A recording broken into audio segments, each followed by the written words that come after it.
بسم اللہ الرحمن الرحیم۔ ناظرین، اس ویڈیو میں آپ کو یہ بتایا جائے گا کہ یزید کی قبر کو کیوں کھودا گیا اور یہ واقعہ کب پیش آیا اور یزید کی قبر کو کھدوانے کی وجہ کیا تھی۔ ناظرین، یزید نے اپنی زندگی میں ہی اپنے بیٹے معاویہ کو اپنا جانشین مقرر کر دیا تھا۔ یزید کے 12 بیٹے اور 5 بیٹیاں تھیں، لیکن اس کو اپنے بیٹے معاویہ سے بے انتہا پیار تھا۔ اس کی تعلیم و تربیت بھی شہزادوں کی طرح کی گئی۔ یزید چاہتا تھا کہ اس کا یہ بیٹا اس کا حقیقی جانشین بنے۔ یزید نے حکومت سنبھالتے ہی اپنے 2 بیٹوں خالد اور معاویہ کو اس وقت کے بہترین استاد عمر المخصوص کے مکتب میں 3 سال کے لیے بھیج دیا۔ شیخ عمر المخصوص بھی جانتے تھے کہ یزید کا جانشین معاویہ ہے، اسی لیے انہوں نے اس کی تربیت پر خوب محنت کی۔ 61 ہجری میں جب واقعہ کربلا پیش آیا تو شیخ المخصوص کو بہت تکلیف پہنچی۔ چونکہ آپ کا دل محبت اہل بیت سے تڑپتا تھا، اس لیے آپ نے یزید کے ان دونوں بیٹوں کو عظمت اہل بیت سے خوب روشناس کروایا۔ ایک طرف کربلا کا واقعہ پیش آیا اور جگہ جگہ یزید کے خلاف بغاوت اٹھنے لگی۔ دوسری طرف معاویہ جو یزید کا جانشین تھا، اس کی تربیت ایک سچے عاشق رسول کر رہے تھے۔ واقعہ کربلا کے تیسرے سال 683 عیسوی میں یزید عبرتناک موت سے دوچار ہوا تو معاویہ ابن یزید 20 سال کی عمر میں تخت نشین ہوا۔ جیسے ہی معاویہ ابن یزید تخت نشین ہوا تو استاد محترم کی محنت رنگ لانے لگی۔ اس نے آتے ہی ساتھ ہی واقعہ کربلا کی تحقیقات کیں اور محض 40ویں دن لوگوں کو اپنی بیت سے آزاد کر دیا۔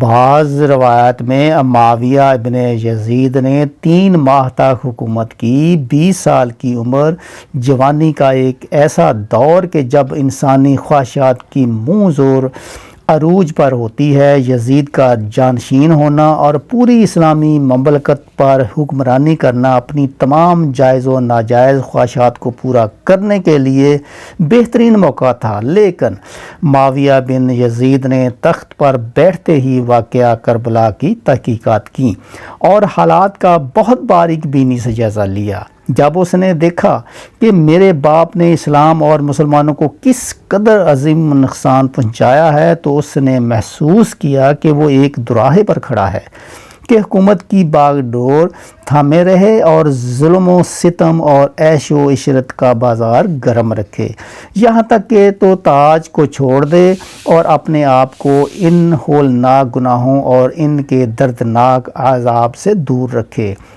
بالآخر اس نے فیصلہ کر ہی لیا کہ اس کا فیصلہ ان سچی تعلیمات اور اس ایمان کے طفیل ہی ممکن ہوا جو اس کے رگ و روپ میں شامل ہو چکا تھا۔ اس نے ایک عزم راسخ کے ساتھ حکومت کے عہدیداروں اور عوام کو مسجد میں جمع کیا اور پھر خود منبر پر جا بیٹھا۔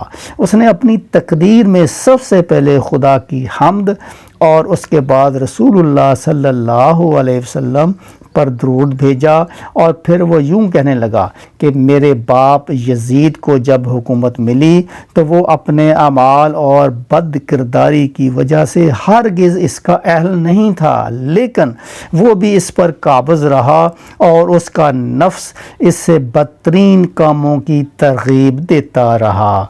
وہ اپنے برے کاموں پر بھی فخر کرتا تھا اور اس نے خدا کی بتائی ہوئی حدود سے تجاوز کیا۔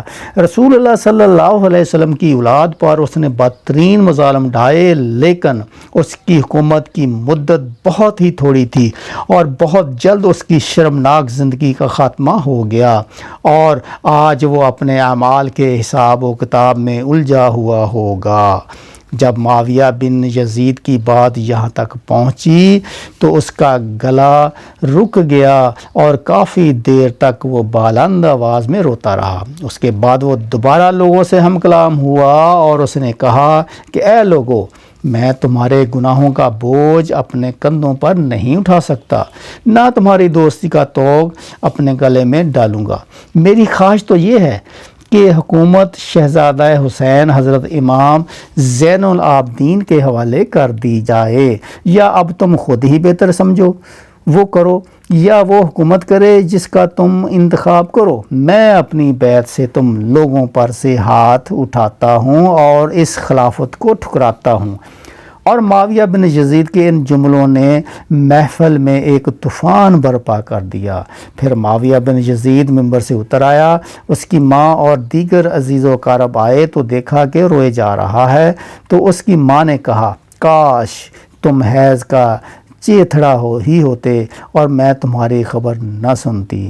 اس نے کہا، خدا کی قسم میں بھی یہی چاہتا ہوں، اگر میرے خدا نے مجھے معاف نہ کیا تو میرے لیے برا ہو۔ اس کے بعد بنو امیہ نے اموی شہزادے مروان بن حکم کے ہاتھ پر بیعت کر لی اور اسے تخت پر بٹھا دیا۔ مروان نے اپنا دارالحکومت مستقل طور پر دمشق منتقل کر دیا۔ بنو امیہ نے شیخ عمر مخصوص کو زندہ درگور کر دیا کہ تم نے ایسی تربیت کیوں کی کہ معاویہ بن یزید نے بھرے دربار میں بنو امیہ کو رسوا کر دیا۔ اس کے چند دن بعد ہی معاویہ بن یزید کو زہر دے دیا گیا۔ 684 عیسوی سے 685 عیسوی تک مروان بن حکم نے حکومت کی۔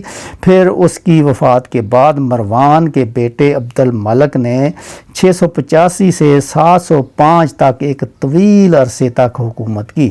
پھر 705 عیسوی سے 715 تک عبد الملک کے بیٹے ولید نے حکومت کی۔ اسی کے دور میں سندھ، اندلس اور دیگر بہت سی ریاستیں فتح ہوئیں۔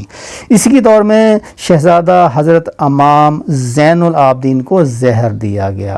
715 سے 717 تک ولید بن عبد الملک کے بھائی سلمان بن عبد الملک نے حکومت کی، اور 717 میں عمر بن عبدالعزیز موجزانہ طور پر تخت نشین ہوئے، لیکن ان کو بھی زہر دے دیا گیا۔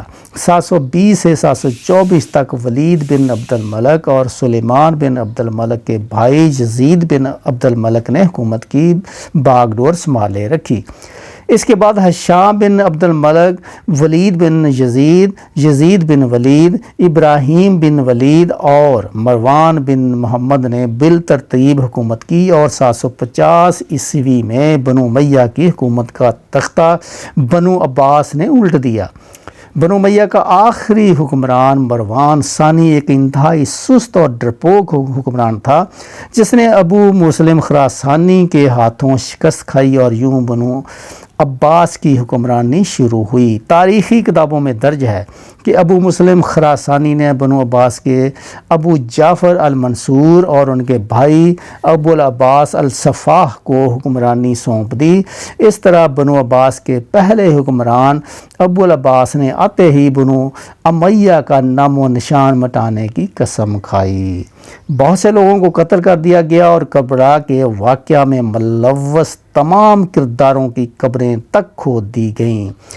اس طرح بنو عباس کے حکمران ابو العباس الصفا نے یزید کی قبر کو بھی کھدوایا، اور یہ کام اس نے اپنی نگرانی میں کروایا۔ وہ چاہتا تھا کہ یزید کو قبر سے نکالے اور اس کی لاش کو سولی پر لٹکائے۔ چنانچہ یزید کی وفات کے 65 سال بعد اس کی قبر کو اس وقت کے حکمران ابو جعفر اور ابو العباس کی نگرانی میں کھدوایا گیا، لیکن جب قبر کو کھولا گیا تو سب یہ دیکھ کر حیران رہ گئے کہ اس میں لکڑیوں کی راکھ، بدصورت کتے اور ایک اژدہے کے سوا کچھ نہ تھا۔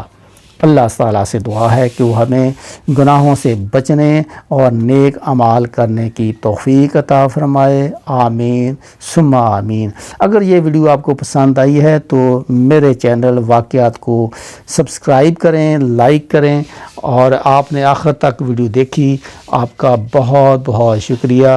اللہ تعالیٰ ہم سب کو ہدایت دے اور اہل بیت سے محبت کرنے کی توفیق عطا فرمائے، آمین ثم آمین۔